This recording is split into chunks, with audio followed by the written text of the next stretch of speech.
ہے علم کا ستارہ حضرت عتیق احمد، گلشن کو جو نکھارا حضرت عتیق احمد۔ السلام علیکم ورحمۃ اللہ وبرکاتہ۔ بسم اللہ الرحمن الرحیم۔ الحمد للہ رب العالمین والصلاة والسلام علی سید الانبیاء والمرسلین۔ لا الہ الا اللہ الحلیم الکریم، سبحان اللہ رب العرش العظیم، الحمد للہ رب العالمین۔ قال اللہ تبارک و تعالی فی کلامہ المجید والفرقان الحمید، فاعوذ باللہ من الشیطان الرجیم، بسم اللہ الرحمن الرحیم۔ کل نفس ذائقۃ الموت، وقال تعالی قل هل ننبئکم بالاخسرین اعمالا الذین ضل سعیہم فی الحیاۃ الدنیا، صدق اللہ العظیم۔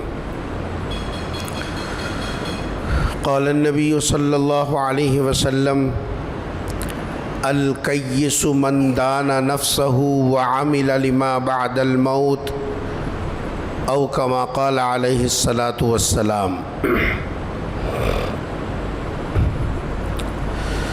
عزیزان گرامی، مسلسل کئی جمعہ سے سرکار دو جہاں صلی اللہ علیہ وسلم کی حیات مبارکہ اور خصوصاً آپ کا سفر آخرت اور اس کے کچھ ایسے گوشے جو عام طور پر نظروں سے اوجھل ہو جاتے ہیں ہماری غفلت کی وجہ سے، ان کی تفصیلات پیش کی جا رہی ہیں۔ اور گزشتہ جمعہ سرکار دو جہاں صلی اللہ علیہ وسلم کے دنیا سے پردہ فرمانے کا واقعہ اور اس کے ضمن میں جو ہمارے لیے دروس ہیں وہ سب تفصیل سے ہمارے سامنے آئے ہیں۔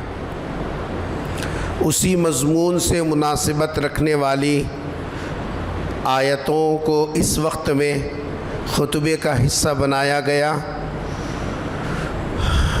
تاکہ ہمارے سامنے بھی سفر آخرت پیش نظر رہے،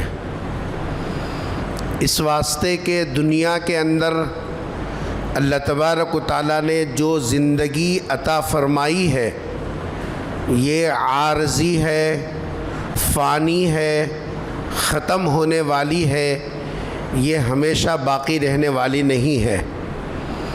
دنیا میں جو بھی انسان پیدا ہوتا ہے اس کے ساتھ ملک الموت کا تعلق جڑ جاتا ہے۔ یہ اور بات ہے کہ ملک الموت ابھی اس تک نہیں پہنچے جہاں پہنچنے کی ذمہ داری ہے، وہ پہنچ رہے ہیں۔ ایک وقت وہ بھی آئے گا کہ ملک الموت سے ہمارا بھی رابطہ ہوگا، ہمارا بھی سابقہ پڑے گا، اور پھر ان کی دعوت پر ان کے ساتھ اس عارضی دنیا کو چھوڑ کر اللہ کے دربار میں حاضر ہونا پڑے گا۔ انسان چاہے کتنی کوشش کر لے، چاہے نیکیوں میں کرے یا گناہوں میں لگے، نیکیوں میں لگنے والا بھی بچ نہیں سکتا، گناہوں میں اپنے وقت کو گزارنے والا بھی یہاں ہمیشہ نہیں رہ سکتا۔ ہر ایک کو نیک ہو، بد ہو، بھلا کرنے والا ہو یا برا کرنے والا ہو، ہر ایک کو اس دنیا سے جانا ہے اور سفر آخرت طے کرنا۔ قرآن کریم نے اس حقیقت کو کھولا اور مختلف انداز سے اس مضمون کو سمجھایا۔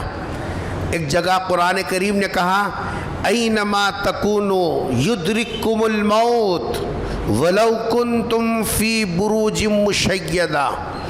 وہ غافل انسان تو یہ سمجھتا ہے کہ میرا مال و متاع، میرا ساز و سامان، میری سواریاں، میرے جو ہے افراد خاندان، میرے بھائی بند، یہ سب کچھ کے رہتے ہوئے موت میرے قریب نہیں آ سکتی اور میرا کچھ نہیں بگاڑ سکتی، تو یہ تیری غلط فہمی ہے.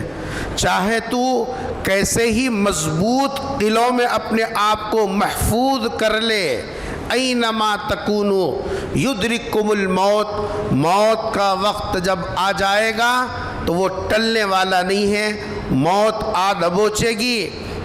اگرچہ کہ ہم مضبوط حصار میں ہو، محفوظ قلعوں میں ہو، اپنے آپ کو چاہے کسی کے درمیان میں رکھیں، لیکن اس کا آنا طے ہے. اور 2 جمعہ پہلے میں نے آپ کو بتایا تھا کہ ہم یہ سمجھتے ہیں کہ موت فنا ہونے کا نام ہے. موت فنا ہونے کا نام نہیں ہے، بلکہ موت ایک منزل سے دوسری منزل کی طرف آگے چلنے کا نام ہے. عارضی دنیا کو چھوڑ کر باقی رہنے والی دنیا کی طرف سفر کرنے کا نام ہے. یہ موت جی صاحب فنا کر دینے والی چیز نہیں ہے. ہم یہ سمجھتے ہیں کہ موت آ گئی، ہم فنا ہو گئے، ہمارا حصہ ختم ہو گیا، ہمارا کام ختم ہو گیا، اب نہ ہمارے لیے کوئی آگے کوئی مرحلہ ہے. ایسی حقیقت نہیں ہے، بلکہ یہ ایک عارضی دنیا سے باقی رہنے والی دنیا کی طرف منتقل ہونے کا نام یہ موت ہے. اس لیے اگر ہم موت سے پہلے اس سفر کی تیاری کر لیں اور اس کا توشہ تیار کر لیں تو یہ ہماری عقل مندی ہوگی. ہم اپنے آنکھوں سے کتنے لوگوں کو اس سفر پر جاتے ہوئے دیکھ رہے ہیں. دیکھنا کیا بلکہ ہم اپنے ہاتھوں سے بھیج رہے ہیں. جو جانے کی تیاری کر رہا ہے اس کو لے جا کر اس کی منزل تک چھوڑ کر آتے ہیں، لیکن ہماری غفلت ہم پر ایسی طاری ہے کہ ہم کو اس کا احساس تک نہیں ہوتا کہ ہم آج اس کو چھوڑ رہے ہیں، کل لوگ ہم کو چھوڑیں گے. آج ہم صاحب اس کو تنہا کر رہے ہیں، کل لوگ ہم کو تنہا کریں گے. اس حقیقت سے انسان غافل ہو جاتا ہے. اس لیے اس موقع پر میں نے قرآن کریم کی چند آیتیں تلاوت کی اور اسی مناسبت سے حضور اکرم صلی اللہ علیہ وسلم کا ایک ارشاد پڑھا. آخرت کی جو منزلیں ہیں ان منزلوں میں سب سے پہلی منزل، پہلا ٹھکانہ انسان کو سانس کے اکھڑنے کے بعد، عارضی دنیا کے چھوڑنے کے بعد انسان کو سب سے پہلے جس مرحلے سے گزرنا ہوتا ہے اس مرحلے کا نام ہے قبر والی زندگی. ہم کتابی زبان میں اگر کہیں گے یہ برزخی زندگی ہوگی. برزخی زندگی میں یہ زندگی بھی عارضی ہے، دنیا کی زندگی بھی عارضی، برزخ کی جو زندگی ہے وہ بھی عارضی ہے. اس میں بھی چند دن ہی رہنا ہے. جب قیامت میں سور پھونکا جائے گا قیامت کے وقت میں، اس وقت میں پھر یہ برزخی زندگی سے بھی آدمی اٹھے گا اور پھر یہ زندگی ختم ہو جائے گی. جب ہم اٹھیں گے سور میں پھونک مارنے کے بعد، اس کے بعد جو زندگی آئے گی وہ کبھی ختم نہ ہونے والی زندگی ہوگی. تو سب سے پہلا مرحلہ جو انسان کی موت کے بعد جو پیش آتا ہے اس مرحلے اور اس ٹھکانے کا نام ہے قبر والی زندگی. قبر کے تذکرے سے ہی آدمی میں وحشت ہوتی ہے. قبر ایک ایسی حقیقت کا نام ہے، قبر ایک ایسی حقیقت کا نام ہے جس سے کوئی انکار نہیں کر سکتا. قبر صرف گڑھے کا نام نہیں ہے، موت کے بعد سے لے کر حساب و کتاب کے لیے آدمی جتنے وقفے کے لیے اس مرحلے میں رہتا ہے، چاہے جہاں بھی رہے، زمین کے اندر دفنا دیا جائے یا سمندر میں بہا دیا جائے یا اس کو جلا کر اس کی راکھ پانی یا ہوا میں اڑا دیا جائے یا درندوں کے پیٹ کی غذا بن جائے، کچھ بھی ہو جائے، یہ جو مرحلہ ہے موت کے بعد سے لے کر حشر کے لیے اٹھنے تک کا جتنا مرحلہ ہے، یہ پورے مرحلے کو کہتے ہیں کتابی زبان میں برزخی زندگی، اور عام زبان میں اس کو کہتے ہیں قبر والی زندگی۔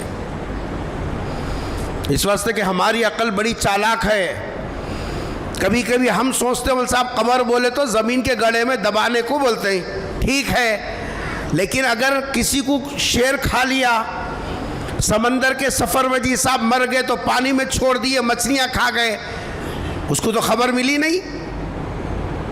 ہماری عقل بہت چالاک ہے، اس لیے ہم ایسے چور راستوں سے دین کی بنیادی باتوں کا انکار کر بیٹھتے ہیں۔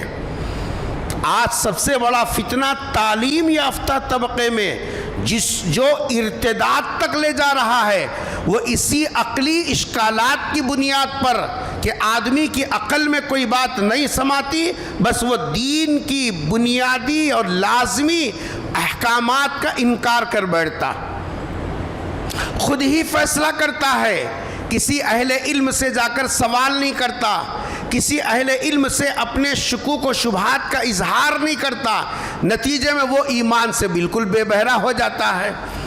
اس لیے میں نے وضاحت کے ساتھ یہ تفصیل رکھی، موت کی ہچکی سے لے کر حشر کے لیے اٹھائے جانے تک کا جتنا درمیانی وقفہ ہے، یہ پورا وقفہ قبر والی زندگی کہلاتا ہے۔ قبر کے اندر دو ایسے سخت مرحلے ہیں جس کی وجہ سے انسان کو وحشت ہوتی ہے۔ ظاہر بات ہے کہ جو اندر پہنچا آج تک واپس تو آیا نہیں، کہ وہاں کی کیفیات، وہاں کی صورتحال، وہاں کی جیسا منظر کشی کوئی کر سکے، یہ تو میرے اور آپ کے آقا تاجدار مدینہ حضرت محمد مصطفیٰ سب کہہ دو صلی اللہ علیہ وسلم کا امت پر احسان ہے کہ آپ نے قبر کے گڑھے کے اندر جو کیفیات ہوتی ہیں اس کو بھی آپ نے امت کے سامنے کھول کر رکھ دیا، ورنہ ہم کو کیا پتا۔ یہ تو نبی کی جوتیوں کا احسان اور آپ کی جوتیوں کا صدقہ ہے کہ آپ نے ہم کو وہ مراحل اور اس کی کیفیات سے آگاہ کیا۔ قبر میں سب سے بڑا مرحلہ ہے تنہائی کا، کوئی نہیں ہوگا، نہ اپنے نہ پرائے، نہ جانے نہ انجانے، جن کے جلو کے اندر، جن کے باہوں میں ہم اپنی پوری زندگی کے اوقات صرف کرتے ہیں، بچے ہیں، بیوی ہے، ماں باپ ہے، رشتہ دار ہیں، دوست و احباب ہیں،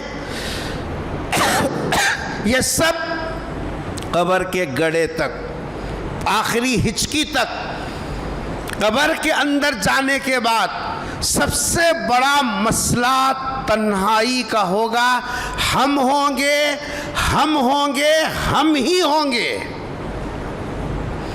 وہاں کوئی دوسرا چاہے انسان کتنی تدبیر کر لے، کوئی دوسرا آ نہیں سکتا اور نہ آنے کی کوئی کوشش کرتا۔ تنہائی میں جو انسان کو گھبراہٹ اور وحشت ہوتی ہے، جس گھر میں پلے، جس گھر میں بچپنا گزرا، جس گھر میں جوان ہوئے، جس گھر میں جساب جو ہے بڑھاپے تک پہنچ رہے ہیں، اس گھر میں بھی کبھی کبھی اکیلے رہتے ہوئے گھبراہٹ آدمی پر طاری ہو جاتی ہے۔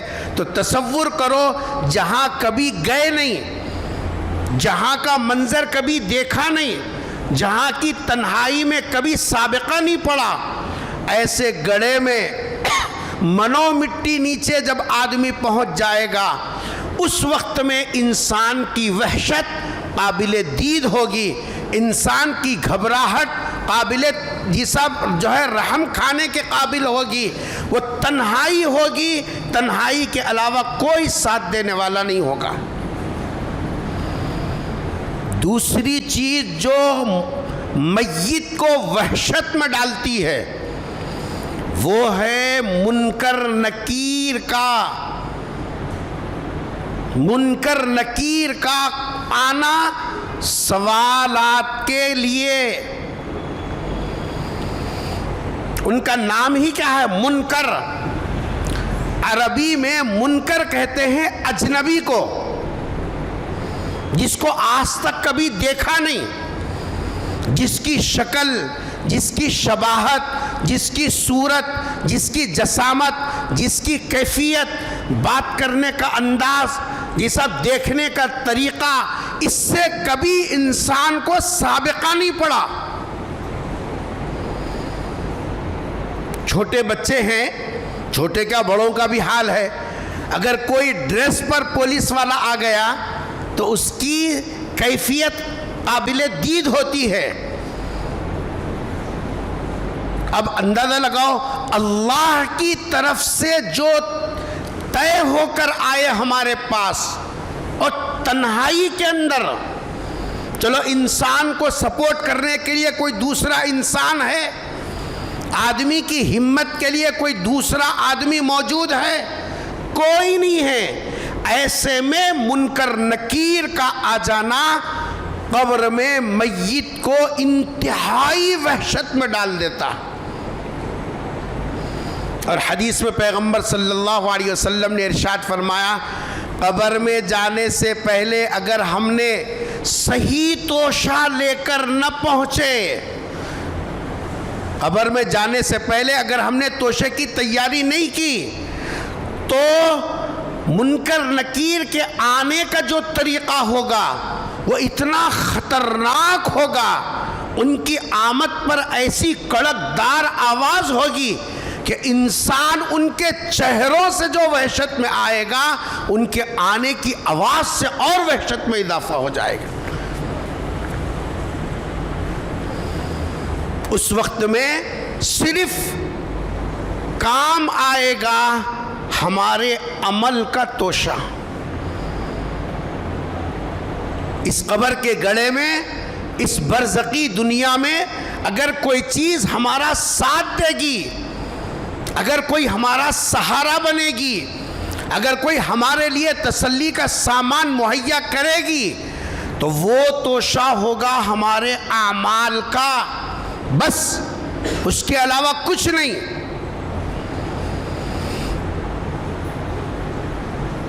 یہ اعمال کا توشہ اگر ہم نے سانس کے اکھڑنے سے پہلے تیار کر لیا ہے، خوشا نصیب۔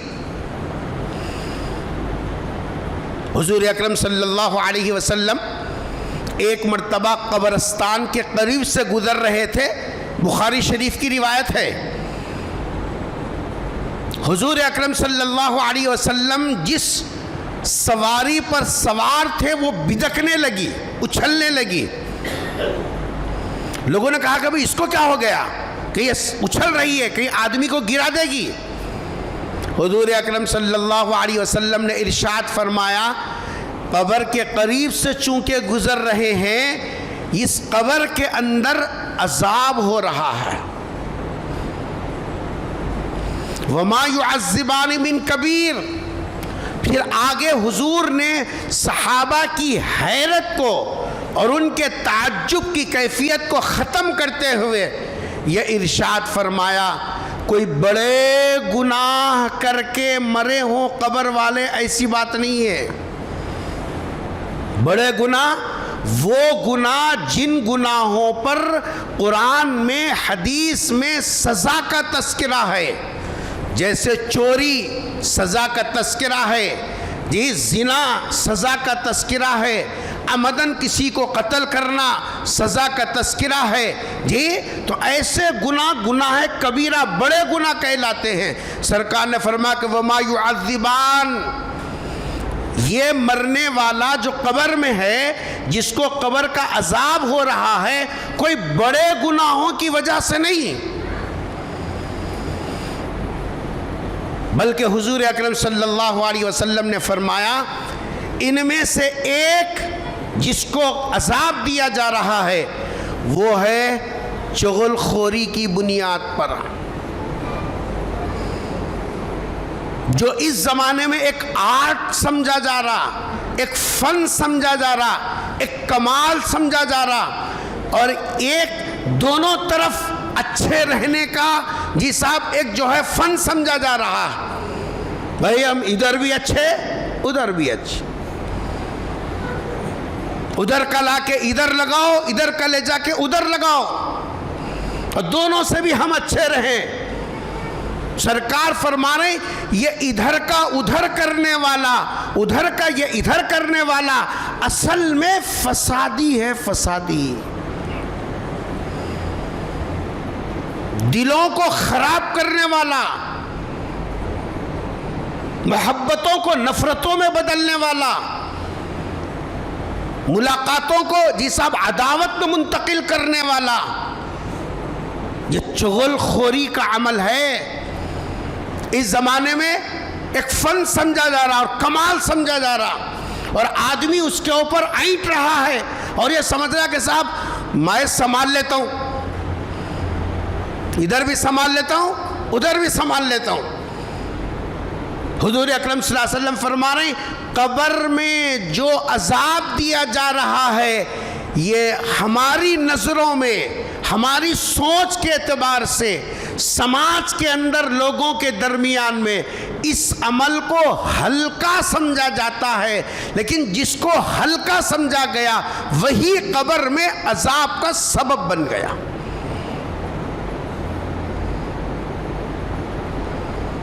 آج خاندان بکھر رہے ہیں، بھائیوں کے اندر لڑائیاں ہیں جی، سسرال اور میکے کے اندر تناتنی کی جو کیفیت ہے، بھائی کے اندر ایک دوسرے سے جو نفرتیں ہیں، اگر گہرائی میں جا کر دیکھیں کسی نہ کسی کی چغل بازی کا اثر ہے، جس کی وجہ سے جی صاحب یہ محبتیں نفرتوں کے اندر بدل گئیں، ملاقاتیں عداوتوں کے اندر تبدیل ہو گئیں، خاندان اور رشتے آپس میں ایسے پھوٹ جی سب گئے ہیں، ایسا محسوس ہوتا ہے کہ ان سے نہ خونی رشتہ ہے، ان سے نہ سسرالی رشتہ ہے، ان سے نہ کوئی اور رشتہ ہے، اس طریقے سے ٹوٹ پھوٹ کر بکھر گئے۔ سرکار دو جہاں صلی اللہ علیہ وسلم نے فرمایا وَمَا يُعَذِّبَانِ مِن كَبِيرٍ، ان کو جو عذاب دیا جا رہا ہے ہماری سوچ کے اعتبار سے کوئی بڑا گناہ نہیں، جس کو ہم ہلکا سمجھتے ہیں وہ گناہ چغل خوری کا گناہ۔ اور دوسرے کے بارے میں خود سرکار دو جہاں صلی اللہ علیہ وسلم نے ارشاد فرمایا دوسرے آدمی کو جو قبر کے عذاب میں مبتلا کیا گیا پیشاب سے بے احتیاطی کرنے کی بنا پر، نبی کا فرمان ہے فَإِنَّ عَامَّةَ عَذَابِ الْقَبْرِ مِنْهُ، عموماً قبر کا عذاب، قبر میں سزا، قبر میں گرفت عموماً پیشاب سے بے احتیاطی کرنے کی وجہ سے ہے۔ اسلام نے پیشاب سے فارغ ہونے کے بعد طہارت لینے کا طریقہ سکھلایا، استنجا کا باضابطہ نظام بتایا، اور یہ بتایا کہ کوئی بے طہارت نہ رہے۔ لیکن ہمارے پاس طہارت کی اہمیت کیا ہے؟ ہم تو ہفتے میں ایک مرتبہ جمعہ کے دن اپنی طہارت کو بنا کر غسل کر کے نماز ادا کر لیتے ہیں، پھر اس کے بعد طہارت کا کوئی تصور نہیں ہے، 6 دن 7 دن بغیر طہارت کے گزر رہے ہیں، اس کا احساس تک نہیں ہے، اور اس کو گناہ بھی نہیں سمجھ رہی، جبکہ سرکار دو جہاں صلی اللہ علیہ وسلم ارشاد فرما رہے ہیں ان کو عذاب دیا جا رہا ہے پیشاب سے بے احتیاطی کرنے کی وجہ سے۔ ایک صحابی ہیں حضرت سعد رضی اللہ تعالیٰ عنہ، ان کا جس وقت میں انتقال ہوا، حضور اکرم صلی اللہ علیہ وسلم جنازے میں شریک ہوئے تو آپ جنازے میں پنجوں کے بل چل رہے تھے، پیر پورا زمین پر نہیں رکھ رہے تھے۔ صحابہ کو تعجب ہوا کہ آپ کے چلنے کا انداز تو پورا زمین پہ پیر رکھ کے چلنے کا تھا، یہ پنجوں پہ کیوں چل رہے ہیں؟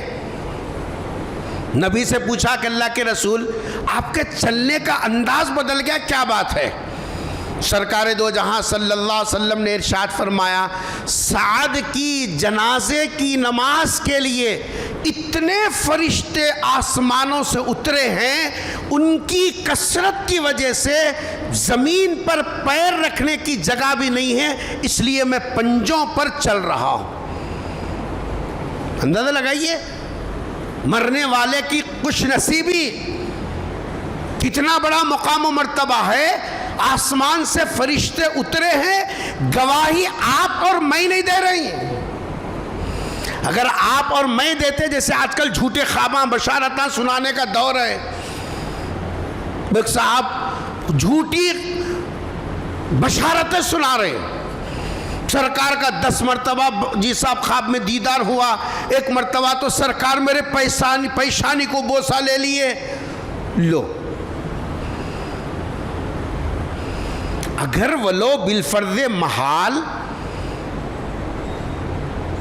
آپ کی تقوی والی زندگی، طہارت والی زندگی، حلت والی زندگی کی وجہ سے اگر کوئی ایسی کیفیت آپ کے ساتھ ہوئی ہے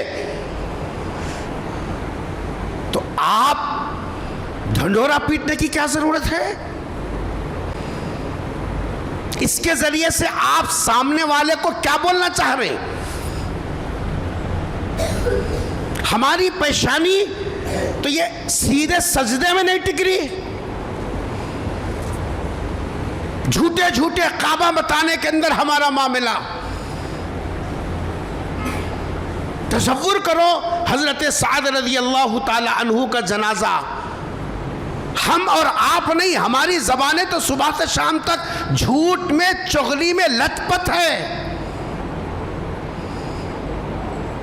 ساری کائنات کو جس کی جوتیوں کی صدقے میں سچائی کی دولت ملی، فرش پر رہ کر عرش کی باتیں بتانے والا، 1.25 لاکھ پیغمبروں کا سردار، اللہ کا حبیب حضرت محمد مصطفیٰ صلی اللہ علیہ وسلم ارشاد فرما رہے کہ فرشتے ان کے جنازے میں اتنی تعداد میں اترے ہیں کہ پیر رکھنے کے لیے جگہ نہیں ہے، اس لیے میں پنجوں کے بل چل رہا ہوں۔ دنیا کا کوئی بڑے سے بڑا عقل مند بھی کہتا، ہم اس کی بات کو تسلیم نہیں کرتے، لیکن جن کی آنکھیں قبر کے اندر کے منظر کو دیکھ سکتی ہیں، جن کی آنکھیں حشر کے اندر پیش آنے والے مراحل کو بتا سکتی ہیں، ہم ان کی بات کیسے تسلیم نہ کریں؟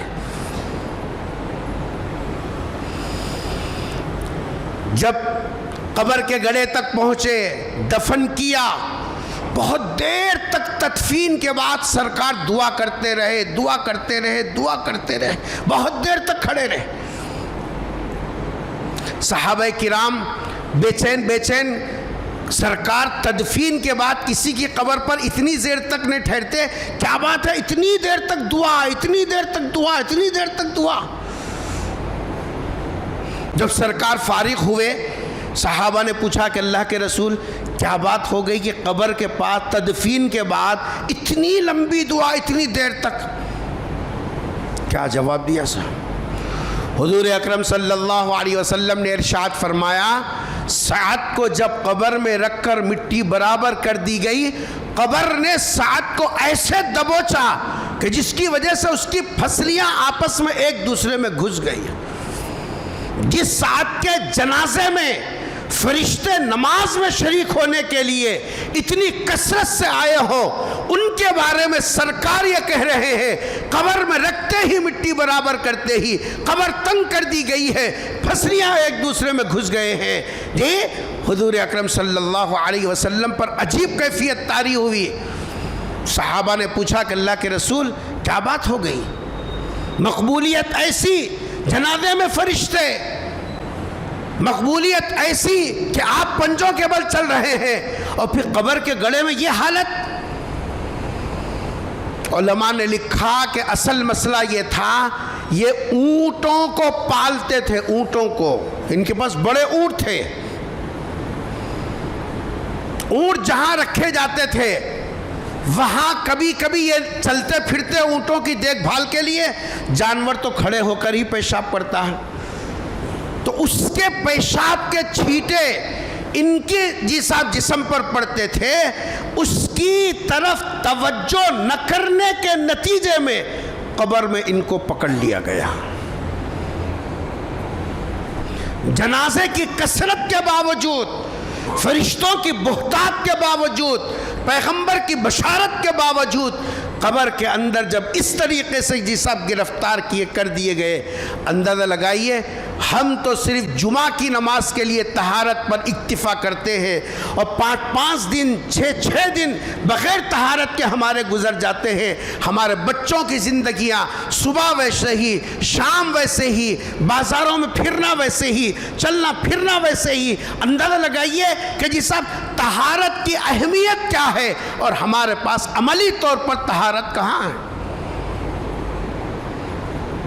جبکہ آج تو سائنس کی ترقی نے اتنی سہولت دے دی، پہلے تو ڈھیلے تلاش کرنا پڑتا تھا، لیکن آج سائنس کی ترقی نے آپ کے لیے ٹشو پیپر استعمال جی صاحب جو ہے مہیا کر دیے، اس کو رکھنا بھی کوئی مشکل کام نہیں ہے، لیکن اصل میں فکر ہونا، جب انسان کے اندر باطہارت رہنے، پاکیزہ رہنے کا یہ صاحب جو اہتمام نہ ہو، اس کے لیے ہر کام مشکل ہے۔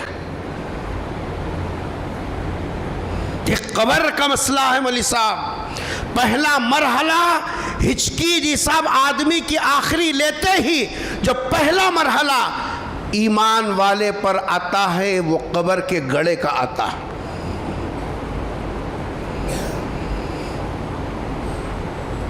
بیہقی کی روایت ہے، حضرت عبداللہ ابن عباس رضی اللہ تعالی عنہما جو رئیس المفسرین کہلاتے ہیں، دنیا کے تمام قرآن کی تفسیر کرنے والوں کے امام، سردار، رئیس المفسرین، ان کے زمانے میں حاجیوں کا ایک قافلہ مکہ المکرمہ کے قریب پہنچا۔ درمیان میں جب مکہ ابھی قریب تھا، ایک صاحب کا انتقال ہو گیا۔ انتقال ہوا تو ان کو نہلا دہلا کر جی صاحب ان کی تدفین کے لیے جب قبر کا گڑھا کھودا گیا، قبر کا گڑھا کھودنے کے بعد دیکھا جب میت کو اندر رکھنا چاہتے ہیں، ایک بڑا اژدہا اس میں بیٹھا ہوا نظر آیا۔ لوگوں نے سمجھا کہ شاید ہو سکتا ہے کہیں سے نکل آیا ہو، اور کسی میں اتنی ہمت نہیں تھی کہ اس کو ہٹائے۔ جگہ بدل کر دوسری جگہ کھودا، وہاں بھی وہی کیفیت، تیسری جگہ کھودا، وہاں بھی وہی کیفیت۔ پریشان ہو گئے ساتھی کہ کریں کیا؟ کہا کہ مکے میں حضور اکرم صلی اللہ علیہ وسلم کے صحابی اور چچیرے بھائی حضرت ابن عباس رضی اللہ تعالی عنہما موجود ہیں، جاؤ پہلے ان سے مسئلہ پوچھو، وہ جو حل بتائیں وہ کریں گے۔ ان کی خدمت میں پہنچے، جا کر ماجرا عرض کیا۔ حضرت ابن عباس رضی اللہ تعالی عنہما نے جو جواب دیا وہ سننے کے قابل ہے۔ حضرت ابن عباس رضی اللہ تعالیٰ عنہما نے فرمایا یہ اس کے اعمال کا اثر ہے، مرنے والے کے اعمال کا اثر ہے۔ پوری دنیا میں جہاں کہیں بھی اس کے لیے قبر کھودی جائے گی وہ اژدہا وہاں موجود رہے گا۔ اب اس کے لیے ایک ہی راستہ ہے، اسی حالت میں اس کو دفنا دو، کوئی دوسرا راستہ نہیں ہے۔ غور کرو، آج تو ہمارے مزاج میں تنا تنی جو ہے، جو انانیت کے جی صاحب جو ہے بت کو لے کر ہم زندگی گزار رہے ہیں، اگر ہمارے ساتھ اس طریقے کی کوئی جی صاحب جو ہے حالت پیش آ گئی کیا ہوگا؟ ہماری سواریاں، ہمارا پیسہ، ہمارے جیسا ساز و سامان، ہمارے اہل و عیال، ہمارے جیسا ملنے جھلنے والے کوئی ہمارا ساتھ نہیں دیں گے۔ اسی حالت میں اس کی قبر کو دفن کر کے برابر کیا، اور حج سے جب یہ قافلہ واپس پہنچا، اس کے گھر کو پہنچے، گھر والی کو اطلاع دی، اور ساتھ میں یہ پوچھا کہ بھائی ایسی ایسی کیفیت پیش آئی ہے، تمہارے گھر والے کے کاروبار کیا تھے، کیا کرتا تھا؟ گھر والی نے جو حقیقت سے پردہ اٹھایا، ہماری آنکھوں سے غفلت کا پردہ اڑ جانا چاہیے۔ گھر والی نے جو حقیقت سے پردہ اٹھاتے ہوئے کہا، یہ آدمی غلہ بیچتا تھا۔ کیا بیچتا تھا؟ اناج، غلہ بیچتا تھا۔ گھر میں جتنی ضرورت ہے غلے کے بوری میں سے اتنا نکال لیتا، اور ناکارہ ردی بھوسا اس کے اندر بھر کر تھیلا برابر کر دیتا۔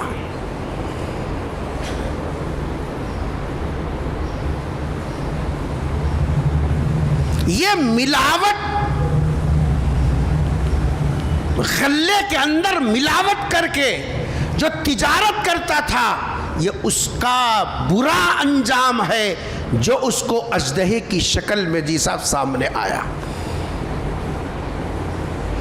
آج ہمارے کاروبار، ہم کیا سمجھ رہے صاحب، ہماری دکان نہیں چل رہی ہے۔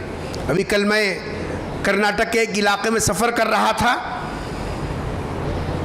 کچھ دیر کے لیے کہیں رکا، دو صاحب آپس میں باتیں کر رہے، ایک صاحب پیسے دینا ہے اور ایک صاحب پیسے جی صاحب وصول کرنا چاہتے ہیں، پیسہ میرا واپس کرو۔ ان کی گفتگو چل رہی ہے اور یہ بول رہے ہیں بھائی پوری منڈی مندی پڑی ہے، ٹھنڈی ہے، سامان ہے جی بیچنے کے لیے بیٹھے ہیں، لیکن سامان جا کا وہی رکا ہوا ہے، ہاتھ میں پیسہ نہیں آ رہا، دیکھنے کو پیسہ جا رہا، سامان بک رہا، لیکن کوئی پھوٹی کوڑی کی آمدنی نہیں ہے۔ رہتے تو تمہارے پیسے واپس کرنے میں کیا پریشانی تھی، میں نے وعدہ کیا تم سے دینے کا، لیکن کیا کروں، تجارت میں جو برکت تھی وہ تجارت کی برکت نظر نہیں آ رہی ہے۔ ہم کیا سمجھ رہے ہیں؟ بازو والا کرایہ جیسا ہے، اصل میں انہیں بہت زیادہ جل رہا میرے کو دیکھ کو، نہیں انہیں کرایہ ہوں گا، کرایہ تو نہیں چل رہی، نہیں تو کیسا نہیں چلتی، سب کے چل رہے، میری نہیں چل رہی، تو ہو نہ ہو بس مل صاحبوں کو تلاش کرنا، نیموا لانا، ناریلا لانا، اگربتیاں لانا، یہاں بننا وہاں بننا، یہ جلانا، یہ کرتے رہو۔ ہماری سوچ کا رخ بدل گیا۔ تجارت میں برکت نیمبوؤں سے نہیں آتی، اگر نیمبوؤں سے تجارت میں برکت آتی خود نیمبو بیچنے والا فٹ پاتھ پہ نہیں رہتا۔ غور کرو ذرا، ناریل سے برکت نہیں آتی، ورنہ تو ناریل بیچنے والا ٹھیلے پہ لے کے نہیں پھرتا دھوپ میں۔ کہاں ہماری عقل چلے گئی؟ ہم ہم سمجھ رہے ہیں انہیں کرایا انہیں کرایا. ارے کون کیوں کراتا؟ تمہاری تجارت میں برکت. سرکار دو جہاں صلی اللہ علیہ وسلم نے فرمایا جب تم کاروبار سچائی کی بنیاد پر کرو گے، امانت داری کے ساتھ کرو گے، تمہاری تجارت میں برکت طے ہے. سوال ہی نہیں پیدا ہوتا.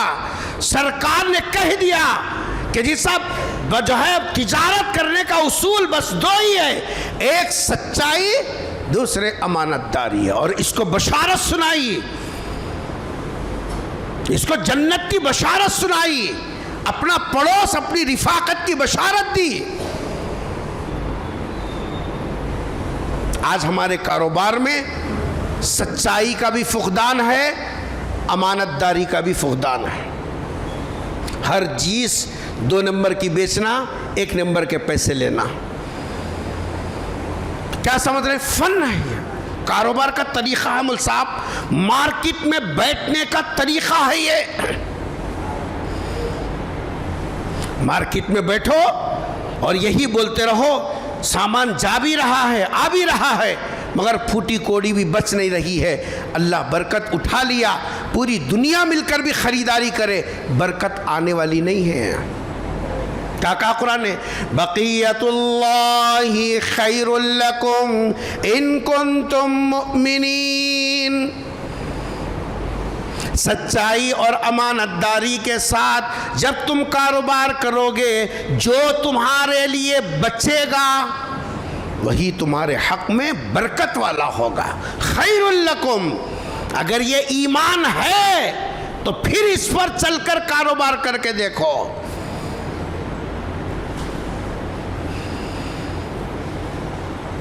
تو موت کے بعد پہلا مرحلہ قبر کے گڑھے کا ہے، اور قبر میں وحشت، آدمی کو تنہائی، منکر نکیر کے علاوہ صرف ساتھ میں آنے والے اس کے اعمال ہیں. جب اعمال کا توشہ اس طریقے کا ہوگا تو آپ بتلائیے قبر سے چھٹکارا کیسے ہوگا؟ جبکہ نبی نے فرمایا القبر روضۃ من ریاض الجنہ وحفرۃ او حفرۃ من حفر النار. اس مرحلے سے جو بچ گیا آگے کے مرحلے اس کے لیے آسان ہے، جو اس مرحلے میں جی صاحب دھر لیا گیا آگے کے مرحلے اس کے لیے مشکل ہے.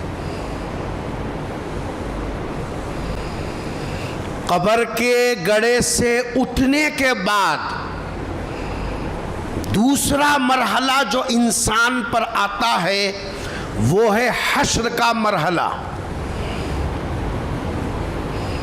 حشر کے میدان میں جمع ہونے کا مرحلہ. اسی کی تیاری کرنے کے لیے یہ زندگی دی گئی ہے. دشمنیاں پیدا کرنے، انتقام لینے، عداوت کرنے، نفرتیں بھرنے، نفرتیں پھیلانے، اس کے لیے یہ زندگی نہیں دی گئی. جو زندگی ہم کو ملی ہے وہ اس لیے ملی ہے کہ جی صاحب تاکہ ہم آخرت کی تیاری کر لیں. من کان یرید حرث الدنیا نؤتہ منہا. جو آدمی عارضی زندگی سے دنیا کو سمیٹتا ہے تو دنیا میں جتنی مقدر ہے اتنا ملے گا. کتنا بھی سمیٹو مقدر میں جتنا ہے اتنا ہی ملے گا.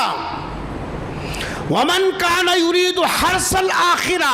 اور جو اس عارضی زندگی سے آخرت کو بنانے کی فکر میں لگتا ہے نزد لہ فی حرثہ.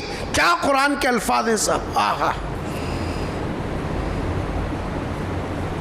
ہم اس کے جی صاحب جو ہے نتیجے میں اتنا بڑھوترا. کتنی بڑھوتری؟ 1 نیکی پر 10. تمہاری تیاری میں اللہ تعالیٰ کا سپورٹ ہے. یہ 1 نیکی ہے جی صاحب 10. یہ تو معمولی ہے.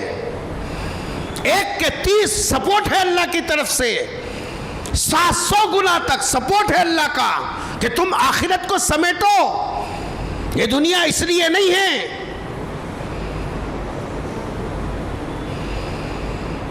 قبر کے مرحلے سے نکل کر جب انسان دوسرے مرحلے میں آتا ہے، اس دوسرے مرحلے کا نام کیا ہے؟ حشر کا میدان ہے. سور میں جب دوسری مرتبہ پھونک مارا جائے گا سب قبروں سے اٹھیں گے ایسے جیسے ماں کے پیٹ سے باہر نکلے تھے، اسی کیفیت کے ساتھ سب قبر سے اٹھ کر جی صاحب حشر کے میدان کی طرف چلیں گے۔ فرشتوں کی آواز ہوگی جیسے بکریوں کو ہانکتے ہیں پیچھے سے ہنٹر ہلا کر، اسی طریقے سے فرشتے کڑکدار آواز کے اندر سب کو لگائیں، چلو حشر کے میدان میں پہنچیں گے۔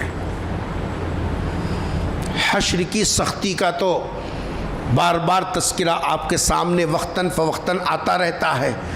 زمین یوم تبدل الارض غیر الارض، زمین کی جنس بدل دی جائے گی۔ سورج کو اللہ تبارک و تعالیٰ سوا نیزے پر کر دے گا، گرمی اور وحشت میں انسان پریشان ہو جائے گا۔ اس وقت میں قرآن نے ایک پیغام دیا، قرآن نے یہ پیغام دیا، حشر کے میدان میں اندھے بنا کر اٹھائے جانے سے اپنے آپ کو بچاؤ۔ وَنَحْشُرُهُ يَوْمَ الْقِيَامَةِ اعمیٰ، کچھ لوگ ایسے حشر کے میدان میں لائے جائیں گے ان کی آنکھیں اندھی کر دی جائیں گی۔ قرآن کہہ رہا ہے وَنَحْشُرُهُ يَوْمَ الْقِيَامَةِ اعمیٰ، قیامت کے دن حشر کے میدان میں ان کو قبروں سے اٹھا کر جب حشر کے میدان میں لایا جائے گا، کس حالت میں لائیں گے؟ پوزیشن کیا ہوگی؟ اندھے ہوں گے۔ یہ انسان خود سوال کرے گا، اور رب لم حشرتنی اعمیٰ وقد کنت بصیرا، اے اللہ ایسا کیا ہو گیا؟ میں دنیا میں تو آنکھوں سے دیکھنے والا بینا تھا، اچھا خاصا تھا، آج میرے آنکھوں کو کیا ہو گیا کہ مجھے کچھ نظر نہیں آتا؟ جواب دیا، اللہ کی طرف سے جواب ملے گا، قال كذلك اتتك آیاتها فنسیتها، اصل میں تجھے سزا اس واسطے دی۔ ابھی حساب کتاب نہیں شروع ہوا مل صاحب، ابھی حساب کتاب بعد میں ہے، ابھی تو خالی حشر کے میدان میں جمع کریں، سزا ابھی سے شروع ہو گئی ہے۔ ابھی سزا حساب کتاب ابھی پورا کچا چھٹا وہ باقی ہے۔ ابھی ہمارے والد مرحوم فرمایا کرتے تھے، چوری کرتے ہوئے اگر کوئی چور پکڑے گیا، عدالت میں فیصلہ ہونے کے بعد کی سزا تو الگ ہے، وہ سیف ہے، لیکن پولیس کے ڈنڈے روڈ سے پڑتے ہیں، یہ جو ایڈیشنل ہے، یہ اللہ تعالیٰ والد مرحوم کو عجیب ملکہ دیا تھا قرآن کو سمجھانے کا۔ حساب و کتاب تو ابھی آگے کا مرحلہ ہے، یہیں سے اس کو سزا شروع ہو گئی۔ اللہ تعالیٰ کی طرف سے جواب ملے گا، میاں تمہارے پاس جب آنکھیں تھیں، سوچ تھی، عقل تھی، سمجھداری تھی، اچھے برے کو تم سمجھتے پہچانتے تھے، اس وقت میں تمہارے پاس ہمارے احکام آئے تھے، تم نے سنی انسنی کر دیا۔ اتت کا آیاتنا فنسیتہا، ہمارا حکم تمہارے پاس آیا تھا، قرآن کی شکل میں آیا، حدیث کی شکل میں آیا، نبی کے قول کی شکل میں آیا، کلام الہی کی شکل میں آیا، لیکن تم نے مل صاحبہ کے باتاں رہے، ان کے باتاں کے پیچھے پڑے تو بھوکے مرتی، انہوں ایسی بولتی تنخواہ ملتی، بلکہ ورجنل مسلمان ہے نا جی، ابھی کیا بولیں گا تفسیر ایسا نہیں تو اور کیا کریں گا؟ ملسامہ کو کام نہیں ہے، بولتے رہتی، ان کے باتوں کی چکر میں پڑے تو بھوکے مر جاتے۔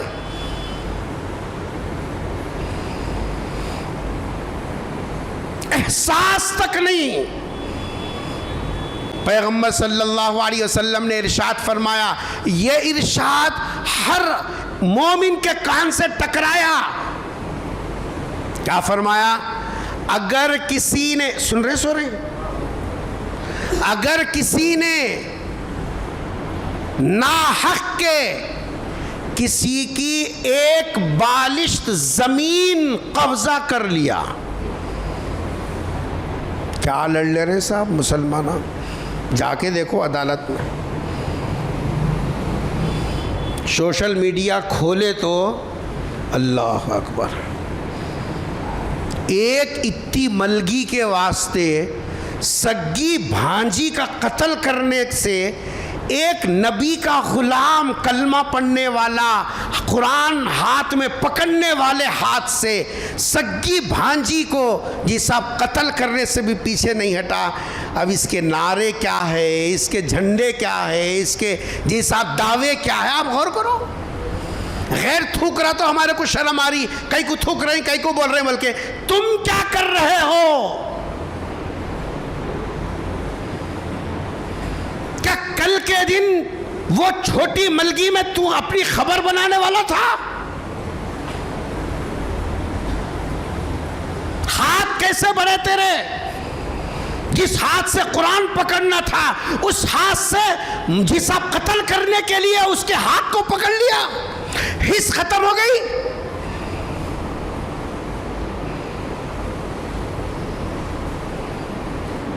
ظلمن اگر کسی کی ایک بالشت بھی ناحق کسی کی زمین کو قبضہ کیا، سرکار دو جہاں صلی اللہ علیہ وسلم نے ارشاد فرما، وہ ایک زمین کے جو 7 طبق ہیں اللہ تعالیٰ اس کو اکھاڑ کر گلے میں توق بنا کر ڈالیں گے، اتنا وزن لے کر حشر کے میدان میں کھڑا رہے گا۔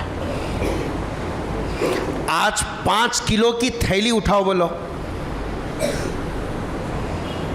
پہلے زمانے کے لوگاں تو اٹھاتے تھے کہ کنٹل کی، مگر اب کے 2 کلو کی تھیلی اٹھائے تو ناف ٹل جاری کیا جی؟ کیونکہ میاں بھائی ہے نا، گٹکے کھا کے 1000 کھا کے ایسی اسٹیل باڑی بنائے سو ہے بھی مارنے والے کے ہاتھاں ٹوٹ جاتے ہیں مگر انہوں ہلتے نہیں جگہ سے، کیونکہ 1000 کھا کے باڑی بنائے سو انہوں 420 جلا کے 420 کچا مردانہ پان کھانا رے، زنانے کھاتا کیا رے؟ عورتاں کھا جیسا مٹھے پانا کھاتا کیا رے؟ مرد رہا تو 420 کھا کے بتا، ترکوڑ ہے نا جی، ورجنل فٹنس اس کا ایسی رہتا۔ یہ فٹنس پہ سفرہ اتنا زیادہ ہے، غر بل رہا، باوا کو اماں کو بہنا کو ایسا ابل رہا سفرہ، کیا بول رہا۔ شرم سے مرنا ہماری قوم، شرم نہیں ہے۔ دوسری قوم کس طریقے سے تیاری کر رہی ہے اور ہماری قوم اپنی جوانی کو کس طریقے سے جس آپ ضائع اور برباد کر رہی ہے، دونوں کو کمپیئر کر کے دیکھو، شرم سے مر جانا، شرم سے احساس نہیں ہے۔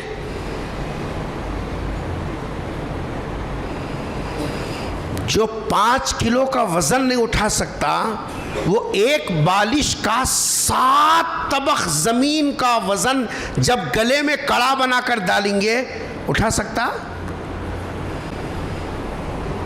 اٹھانا تو دور کی بات ہے، سام میں برداشت کرنا بھی نہیں ہے ہمارے اندر، کیونکہ سفرہ ہے نا جی۔ گھر میں بوڑھے باپ کو برداشت نہیں کر سک رہا، کیا خاص سے رہتی؟ یہ وہ بول رہی ہم لوگ اکیلے سے کیا دیکھنے کے واسطے، دوسرے بیٹے نہیں ہیں؟ جس باپ کی کمائی کھا کے بڑے ہوئے اس باپ کو دیکھ نہیں سک رہی تو وہ جی صاحب یہ وزن کو کہاں برداشت کریں گے؟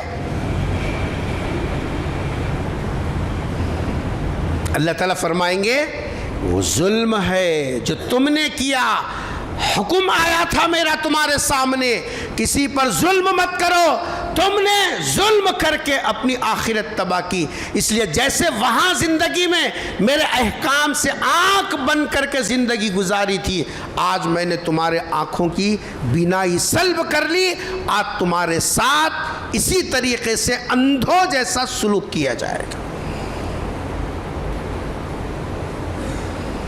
یہ حشر کے میدان کی کیفیت ہے۔ غور کرو، ہم بتائیں نہ بتائیں، ہر ایک کو اس مرحلے سے گزرنا ہے، کسی کو چھٹی نہیں ہے۔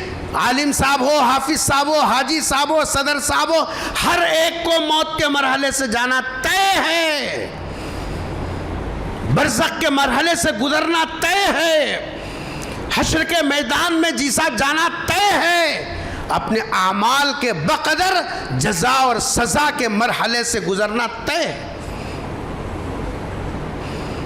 اگر دنیا میں ہمیشہ رہنا کسی کو نصیب ہوتا اور یہ جیسا مقدر سے ملتا تو وہ میرے اور آپ کے آقا تاجدار مدینہ حضرت محمد مصطفیٰ صلی اللہ علیہ وسلم کو تھا، لیکن جب آپ سفر آخرت سے گزار دیے گئے تو ہم اور آپ کس کھیت کے مولی ہیں؟